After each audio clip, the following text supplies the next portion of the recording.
yang tanya sama saya, ayah, menurut ayah siksa kubur itu ada atau tidak ada? Saya tanya lagi, siksa kubur yang di mana? Yang di kuburan. Kuburan yang mana? Itu yang tanah itu. Saya belum mati.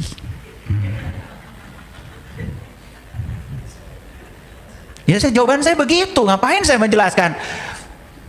Masa aduh ini. Lah itu kan jadi katanya. Kan saya belum ke sana, masih di sini. Kalau siksa kubur yang di sini, di tubuh ini, dan jiwa kita yang tersiksa, saya bisa jelaskan. Udah pengalaman saya. Ketika saya berburuk sangka pada orang lain, tersiksa tuh jiwa saya. Ketika saya berbohong, tersiksa jiwa saya. Ketika saya berpikiran sempit, sudut pandang saya terhadap sesuatu, tersiksa. Kalau siksaan itu sih pengalaman. Udah sangat pengalaman kalau itu. Kalau yang itu sih ada, saya bisa jawab. Kan saya berpengalaman. Kalau yang di situ, yang di kuburan tanah, ya saya kan masih belum kesana. Masa saya harus menjawab? Dan saya tidak bisa harus menjawab seperti kata orang lagi. Nggak bisa saya. Saya harus menjawab berdasarkan pengalaman. Karena ada ayatnya. Kata Allah, ya ayyuhallazina amanu lima taquluna ma la taf'alun. Kabura maqtan indallah an taquluna ma la taf'alun. Ciri orang beriman itu tidak pernah mau menjawab sesuatu yang dia tidak alami, dia tidak rasakan, dia tidak buktikan. Gitu ciri orang beriman. Yang suka ngacapruk, ngacapruk. Bahasa apa tuh ngacapruk? Garut ya. Ngacapruk tuh kalau di Garut itu ada istilah lainnya lagi tuh, ngadu bako. Gitu. Jadi ngobrol nggak karu-karuan sambil ngerokok maksudnya. Makanya istilahnya kalau di Garut adu bako. Tempatnya biasanya di pos ronda. Garut. Kampung saya Bu, Garut. Oke, lanjut. Contoh, saya kasih contoh. Bapak Ibu, ada ayat seperti ini. Ini surat Al-Ma'arij. Hebat ya. Ma'arij itu nomor suratnya juga 70. Ada kaitan tuh dengan 70 kan 7 dan 0. Betul nggak? Makanya kalau Bapak Ibu pergi haji kan tawafnya 7 putaran. Ya toh? Iya. Sa'inya 7 kali mondar-mandir Safa dan Marwah, ya kan? Melempar jumrohnya dengan 7 batu. Hebat itu. Karena itu perjalanan haji, perjalanan rohani. Perjalanan rohani itu perjalanan naik. Makanya surat Al-Ma'arij itu perjalanannya naik. Nomornya 70. Ih, keren banget. Sekarang saya kasih tahu, ini ada ayat seperti ini. Ini tidak akan saya bahas. Ini contoh aja, contoh. Malaikat dan ruh naik kepada Tuhan dalam sehari yang kadarnya 50.000 tahun. Ta'rujul malaikatu warruhu ilaihi fi yaumin kana miqdaruhu khamsinal alfasana. Sekarang saya mau nanya Bapak Ibu, ngerti ayat ini? Yakin saya nggak ngerti, belum nanya juga yakin nggak ngerti, ya toh? Apalagi kalau jelaskan secara saintifik. Bapak Ibu, ketika seseorang itu bisa menggunakan malaikat, apa sih malaikat? Ternyata di Quran surat Al-Haqqah, nih surat ke-69 ayat 17. Wal malaku ala arjaiha wa yahmilu arsya rabbika fauqahum yauma idin samaniyatun. Dan malaikat-malaikat berada di penjuru-penjuru langit, dan pada hari itu 8 malaikat menjunjung aras Tuhanmu di atas mereka. Tambah pusing kan? Bingung karena kalian tahu malaikat 10. Di ayat ini malaikat cuma 8 yang ngurusi aras. Bingung apa tidak? Nah, selamat bingung. Nah, ayat-ayat kayak gini Bapak Ibu nggak bisa dijelaskan dengan pikiran, apalagi ditafsir-tafsir, nggak bisa. Ini harus dijawab dengan kesadaran. Kalau masih pakai pikiran akan debat kita. Coba nanya nggak Bapak Ibu? Kan malaikat dari kecil diajarin berapa? Lah ini 8. Pusing apa tidak?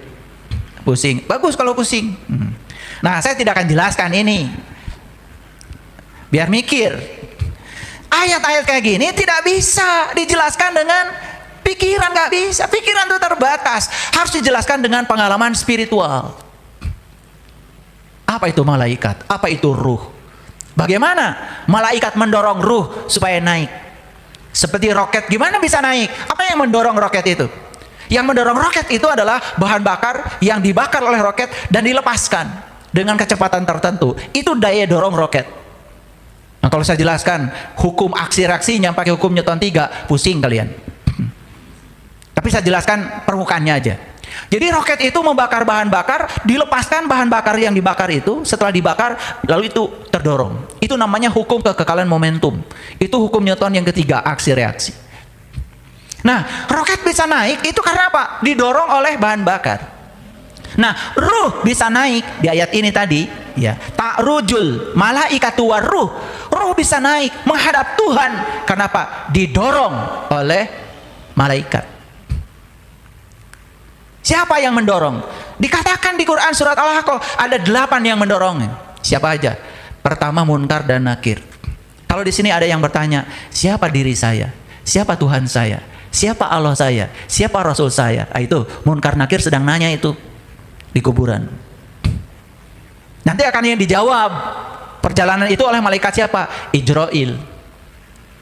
Ijrail itu malaikat pencabut nyawa. Bukan cabut nyawa beneran. Diajarkan oleh Nabi Muhammad, kamu harus belajar mati selagi hidup. Init bari cicing, milampah tengah lengkah. Itu disebut dengan mati sajeroning urip. Perlu bantuan malaikat lagi, malaikat Ijrail. Biar pusing aja, tambah pusing. Makanya malaikat Ijrail tidak bisa berdiri sendiri, harus dibantu oleh malaikat Israfil. Supaya apa? Ditiup sangkakala, supaya mengalami kiamat, kebangkitan kesadaran. Nah, ini permukaannya aja kulitnya saya bocorkan. Beruntung dibocorkan ini juga. Apalagi kalau isinya. Ntar kalau isinya ilmu khusus harus diberikan dengan cara khusus pada orang yang khusus, enak aja. Nah, baru akan ketemu dengan malaikat Jibril yang menjabarkan, yang menguraikan, yang bisa memahami. Setelah itu turun malaikat Mikail, turun hujan. Hujan dari mana? Dari awan. Ini hujan yang di Quran itu hujan dari langit. Berarti bukan hujan yang biasa. Kalau hujan yang biasa, Bapak Ibu mah dari awan, dari langit, enak aja. Quran itu cerita hujan dari langit. Berarti hujan apa? Hujan spiritual. Itu yang disebut dengan Al-Maidah. Turun tuh Al-Maidah. Hidangan-hidangan dari langit. Gak bisa diceritakan. Tak tertampung kata.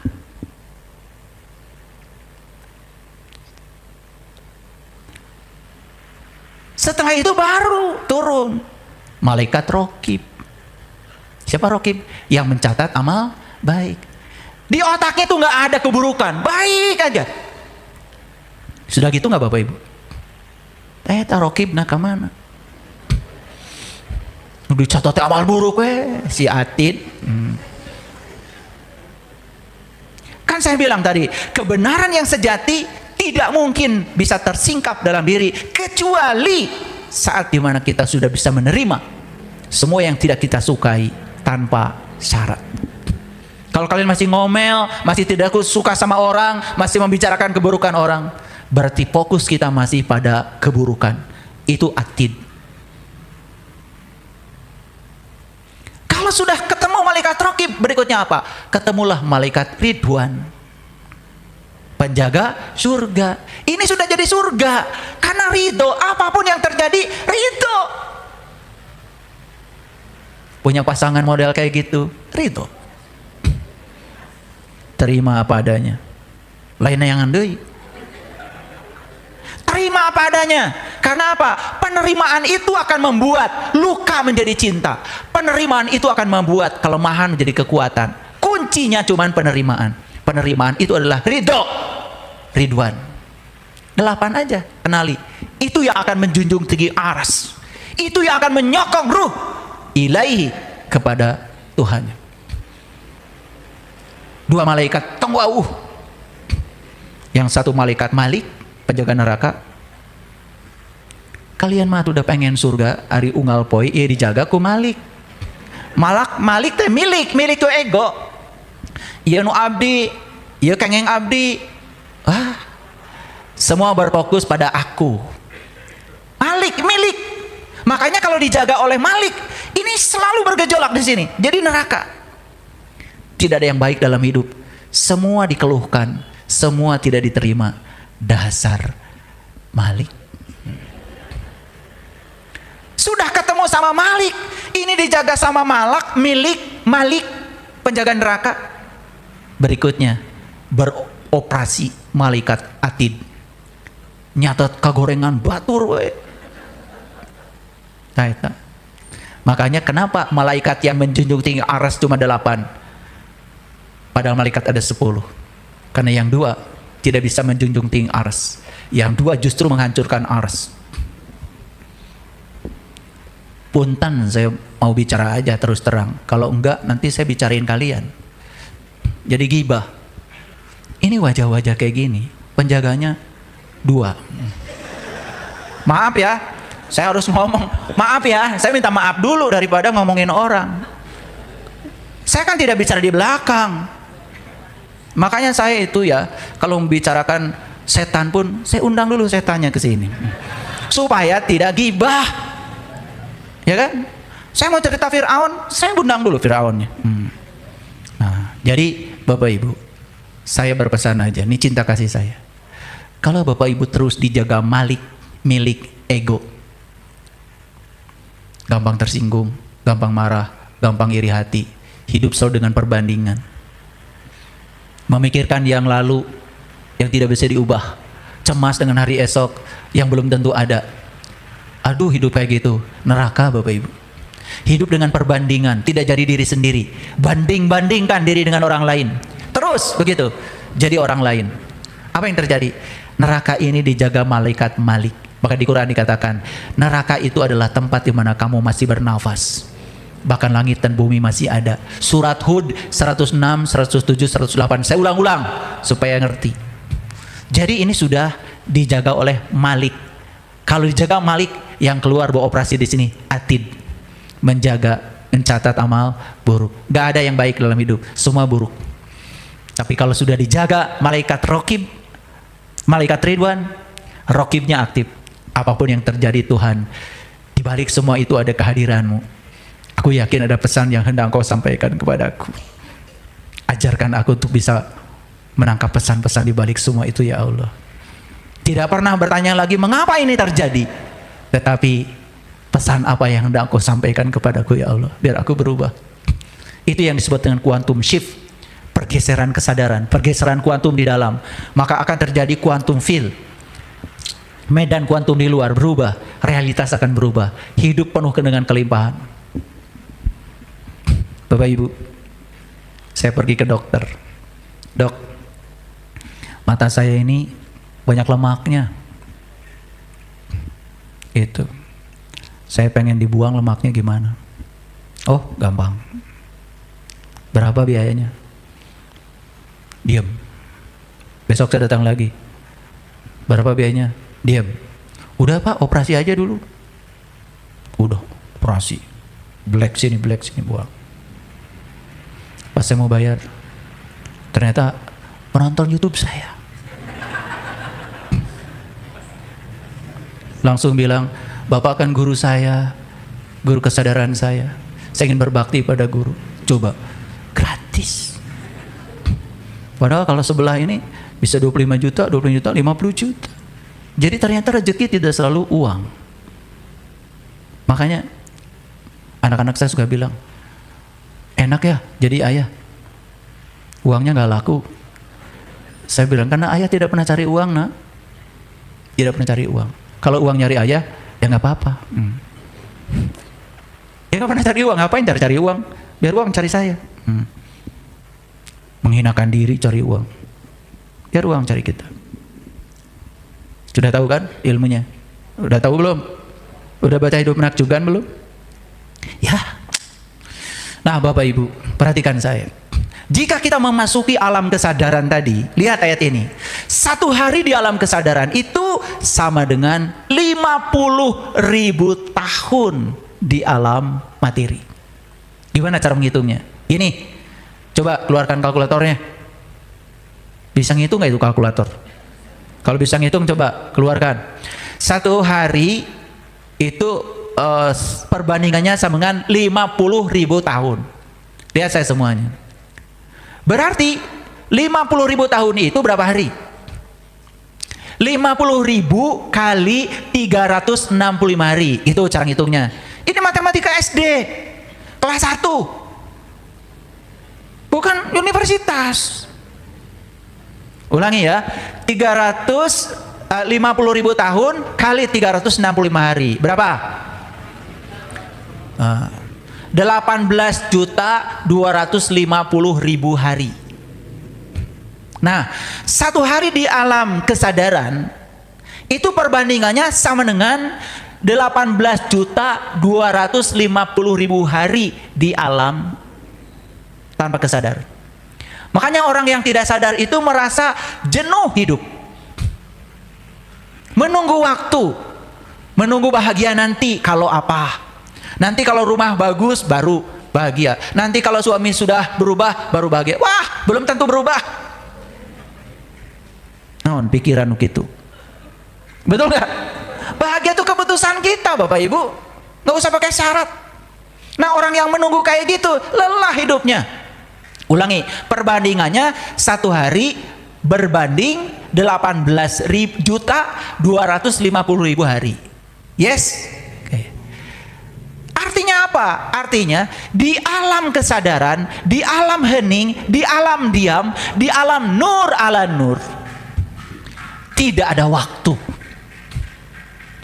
Waktu sudah berhenti. Kalau waktu tidak ada, berarti tidak ada ruang. Kalau ruang dan waktu tidak ada, berarti tidak ada awal, tidak ada akhir. Itulah kenapa di Quran dikatakan wal awalu wal akhiru. Dia yang awal, dia yang akhir. Justru dia itu tidak berawal dan tidak berakhir. Kenapa? Di dimensi kesadaran, waktu berhenti. Dibuktikan oleh Einstein dalam teori relativitas, karena setiap benda yang bergerak dengan kecepatan mendekati kecepatan cahaya, waktu tidak ada, ruang tidak ada. Kalau waktu dan ruang tidak ada di alam cahaya saja, apalagi di alam nur ala nur, nggak ada ruang, nggak ada waktu. Jadi itu bukan perbandingan, karena satu hari dibandingkan 18.250.000 hari tidak ada artinya. Sekarang saya mau nanya Bapak Ibu, 18.250.000 hari dikurangi satu hari, berapa hasilnya? Hasilnya 18.250.000 hari. Paham? Ngapain dihitung, nggak ada artinya? Saya punya uang 1 triliun, saya sumbangkan kepada orang, ya, 100.000. 1 triliun kurangi 100.000 berapa? Daripada pusing ya udah 1 triliun aja, ngapain dihitung? Itu dalam bahasa matematika diabaikan. Jadi sesuatu yang sangat besar dibandingkan sangat kecil itu bukan perbandingan. Yang kecil itu diabaikan terhadap yang besar. Paham maksudnya? Biar ngerti, belajar infinitesimal. Ya, belajar sesuatu yang tak berhingga kecilnya dibandingkan dengan yang tak berhingga besarnya. Makanya kalau ngomong tak berhingga, jangan selalu terpikir tak berhingga itu besar. Kalau di matematika ada dua, ada tak berhingga besarnya, ada tak berhingga kecilnya. Tak berhingga kecilnya disebut infinitesimal. Pernah belajar kalkulus? Kalian belajar apa sih? Belajar agama nggak jelas, belajar matematika nggak jelas. Ya, yang jelas ngomongin orang ya. Oh, kalau menghakimi orang jelas banget. Ini masalah kita ya. Knowledge. Saya belum bicara fisika kuantum, belum. Saya hanya bicara perbandingan. Luar biasa kan ayat ini? Perhatikan. Malaikat-malaikat, si pendorong itu tekad, ya, karab yang sangat kuat dalam diri kita. Tergantung karab mana yang dipakai, yang 8 atau yang 2. Kalian pakai yang 8, ruhmu akan membumbung, naik kesadarannya. Bukan membumbung ke ruang tinggi karena dia tidak terbebas oleh ruang dan waktu. Membumbung kesadarannya mencapai sidra al-muntaha, puncaknya kesadaran. Maka Nabi Muhammad bertemu dengan Tuhan di puncak kesadaran, bukan di ruang karena Tuhan tidak terjebak oleh konsep ruang dan waktu. Dia maha absolut. Sekalian ngaji agak dalam dikit ya hari ini. Ya. Ya kalau habis ini mencret-mencret bagus berarti mikir berarti berarti di detox ya. Makanya kalau habis ngaji dengan saya mencret-mencret nggak usah minum obat mencret, nggak usah. Itu pembersihan aja. Istighfar aja. Ya. Bapak Ibu, ini baru permukaannya. Saya jelaskan. Bayangkan kalau Bapak Ibu mengalami sendiri. Mengalami sendiri. Mengalami satu kondisi di mana Pak? Waktu dan ruang tidak ada. Fanabillah. Terjadi resonan antara kesadaran diri dengan kesadaran murni. Aduh, itulah yang namanya jannah. Bisa dicapai? Bisa. Oleh siapa? Siapa aja yang mau mencapai. Apakah setiap orang bisa mencapainya? Bisa. Karena Allah tidak pernah memilah dan memilih. Karena semua adalah umatnya. Apapun jalannya. Makanya di ayat yang selanjutnya tadi dikatakan 8 malaikat menjunjung tinggi ars. Alam tinggi itu hanya dijunjung oleh 8 malaikat. Dan yang ke-8 tadi malaikat Ridwan, penjaga pintu surga. Yuk kita percayakan saja tubuh ini pada malaikat Ridwan, sang ridho. Yang apapun yang terjadi ridho aja. Karena apa? Menerima bukan berarti setuju, tapi terima aja dulu, baru kita melakukan perbaikan, baru keren. Oke. Agak pusing ya mungkin hari ini kajian agak berat ya. Nggak apa-apa. Ya. Baik Bapak Ibu perhatikan. Di Quran surat Al-Baqarah ayat 2. Ayat ke-17, surat kedua. Masaluhum kamasalil ladzi istauqada nar. Falamma ada'at ma haulahu dhahaballahu binurihim wa tarakahum fi dhulumatil la yubsirun. Perumpamaan mereka. Siapa mereka? Orang buta. Kembali ke topik kita lagi, orang buta. Yang masih tertutup mata kalbunya. Perumpamaan mereka adalah seperti orang yang menyalakan api. Maka setelah api itu menerangi sekelilingnya, Allah hilangkan cahaya mereka dan membiarkan mereka dalam keadaan kegelapan, tidak dapat melihat. Fi dhulumatil la yubsirun. Pernah nggak Bapak Ibu mengalami situasi begini? Habis kajian rada caang saeutik. Poho we tidinya. 2 poe 3 poe balik deui. Isuk kajian deui, caang deui saeutik. Itu tah ieu ayatna. Ya, gitu. Selama kolbu kita masih tertutup, kita jadi tidak berdaya. Jadi asa caang, padahal sebetulnya asa, rarasaan. Rarasaan itu beda dengan rasa, Bapak Ibu. Ya, katanya matahari terbit dari timur, terbenam di barat. Ceksa. Apaan matahari mancicing? Apaan dunya anu muter? Betul apa tidak? Betul apa tidak? Ya, kalian mau sok-sokan. Kemana? Mau ke pantai, lihat sunset. Naon sunset? Matahari terbenam. Cek saha karunya panon poe. Apaan dunya anu muter? Betul nggak? Tanya. Asa pang benerna hari nyarios teh.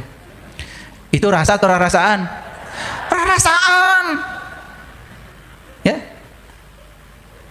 Rarasaan itu bukan rasa, rarasaan itu kebohongan. Kalau rasa kebenaran, betul nggak?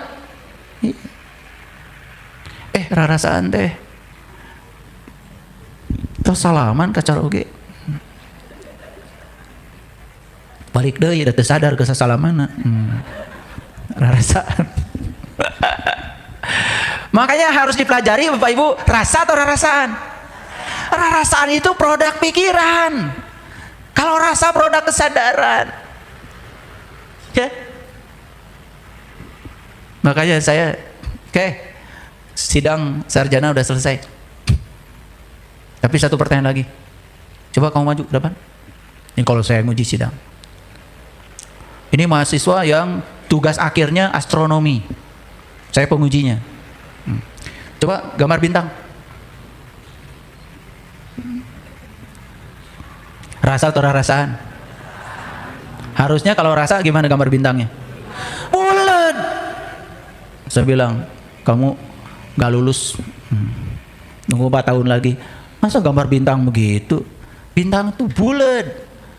Nyampe di bumi karena cahaya yang saking jauhnya, mungkin ribuan tahun cahaya, jadi kelap-kelip, digambar di bumi gitu kan rasaan. Jangan-jangan kalian baru sadar ya. Ya Allah. Jadi semuanya kalian tahu bintang itu juga balingding. Boro-boro mengenal ilmu tentang diri ya. Luar biasa. Bapak Ibu, bintang teh jika panon poe, bulat saking jauh. Nah, aduh, ya Allah, kumaha ngejelaskeun. Ya udahlah, nggak apa-apa. Jadi bingung saya menjelaskannya. Nah, orang yang buta itu Bapak Ibu, kadang-kadang merasa terang, tapi rarasaan. Asa ngarti, tapi rarasaan. Asa bisa, rarasaan. Gitu. Paham ya? Nah itu, kalian tuh kayak gitu. Kudu dipejar buaskeun. Jadi asa ngerti, padahal enggak. Betul enggak? Kan belum mengalami. Ini baru beja dari saya. Awas ya, jangan puas ketika saya sudah menjelaskan. Nah, yang diterima Bapak Ibu hari ini bukan rasa, baru rarasaan. Rarasaan teh geus ngarti. Gitu. Padahal jauh antara bumi dan langit, acan. Betul nggak? Makanya itu ya, yang bahaya itu orang rarasaan geus ngarti ngajar. Betul nggak? Jadi yang diajar itu ilmu rarasaan. Nah itu yang oleh orang Cianjur mah disebutnya teh ilmu ceuk jeung cenah teh. Anu buahna teh leubeut ku meureun. Darah tangkal lagi tangkal susuganan. Tapi merasa seolah-olah sudah sampai. Nah ini, orang yang sudah sampai tidak pernah merasakan kalau dia sudah sampai. Tidak pernah mengklaim kalau sudah sampai. Karena rasa itu, ya memang tidak bisa diklaim. Jadi hari ini ya, agak masuk sedikit ya kajian kita. Nah, kenapa mereka itu tadi rarasaan? Seolah-olah ngerti gitu, padahal enggak. Seolah-olah udah tahu akhirat, acan. Seolah-olah udah tahu surga, beja. Cicing di neraka kene. Betul nggak? Iya. Nah, itulah kata Quran, sumun. Mereka tuli. Tahu tuli? Mas harus saya jelaskan? Torek.